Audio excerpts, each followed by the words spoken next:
Hi everybody, thanks for joining me for a quick look at what's going to be a relatively low impact, but it will have some impact snowstorm for tomorrow with a little bit of light accumulation and the ability to affect travel, particularly for tomorrow evening, late afternoon to the evening, with some slick roads, but nothing too dramatic, but I did want to give you a quick update. In terms of what is actually going on, you can see here we've got this low pressure system across the center part of the country, and it's draping a little bit of a front here. And if you just looked at the surface, this is why we look at multiple things. If you just look at the surface map, you might say, "Ooh, I wonder if this is going to tap some Gulf moisture and kind of redevelop and really kind of give us something going on here across the East Coast." But that is not going to happen. What's going to happen here is we're kind of moisture starved, particularly from the Gulf. It will pick up some Atlantic moisture eventually. It's going to pick up a little bit of moisture from the Great Lakes in order to enhance the precipitation that's going on now. We'll take a look at radar in a second, and that'll show you that there's really not much precipitation going on now. A little bit, but not too much. It will be enhanced a bit from that, but not dramatically so that we won't be seeing big snowfall totals or anything like that here, but we will see some accumulating snow.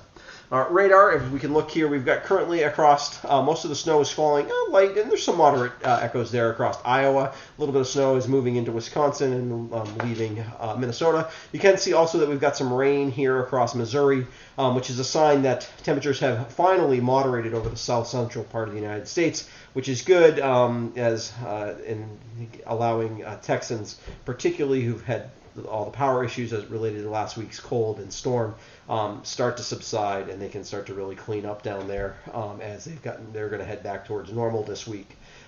This storm will, like I said, it's going to pick up a little bit of moisture from the Great Lakes. It will start to tap some Atlantic moisture as it moves through, and so that'll give us a little bit of accumulating snow tomorrow. If we look at satellite, you can really see how it's disconnected from Gulf moisture.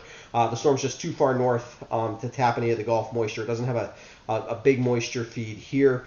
And so that's why we're going to have a relatively light storm. It's not quite a clipper system, although it bears a lot of resemblance to clipper systems. We really haven't had clipper systems this winter. That's not the pattern just hasn't been conducive to that for the most part. But this storm fits more in that category than most of the storms we've had this winter.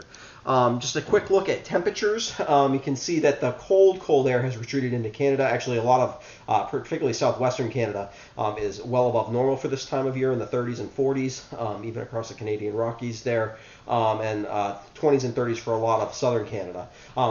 There is some very cold air in far northern Canada and in Alaska, but basically it's retreated to that point. Which is a reminder that we still could certainly tap some of that moisture over time, but that it's also a little more locked far to our north as we head towards spring. So certainly this week it'll limit how much cold air we can really tap to bring us real cold weather. Not that here over in the Northeast we've had a lot of real cold weather. We've been slightly below average, but it's sort of just been consistently slightly below average, not really bitterly cold. It's been kind of an interesting winter that way. We've had a lot of days that have come in very close to average or just slightly below average. And we haven't really had any warm-ups, and we haven't had too many really bitterly cold days, all things considered. Okay, so before I get to our storm details and our accumulation map, I just want to give you a quick reminder that if you haven't subscribed to my YouTube channel but yet, I would suggest that you do that. It helps you get notifications whenever I post videos, and so I appreciate it. It also helps other people find my page, and just helps with making sure that you get all of my videos. So if you haven't done that, there's a button down at the bottom. Hit subscribe. Doesn't cost anything or anything like that. Just gives you reminders. If you want to get push notifications on your phone or on your smart device, other smart tablet or something like that, hit the bell next to the subscribe button, and you'll get a push notification every time I have a video. Okay?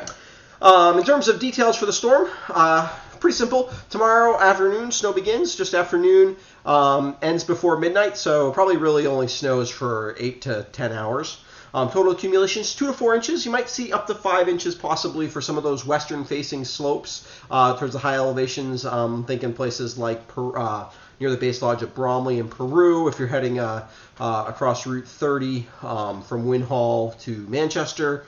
If you're down in Route 9 as you head, especially as you head west across Route 9 as you're heading down into Bennington. Some of those places could get up to 5 inches of snow, but 2 to 4 for most of us. Roads could be slick, certainly for the drive home, and the pattern does quiet down a bit after the storm. And like I pointed out there, there's less cold air to tap in Canada than over the past few weeks, so the chances for any real cold outbreaks is somewhat limited.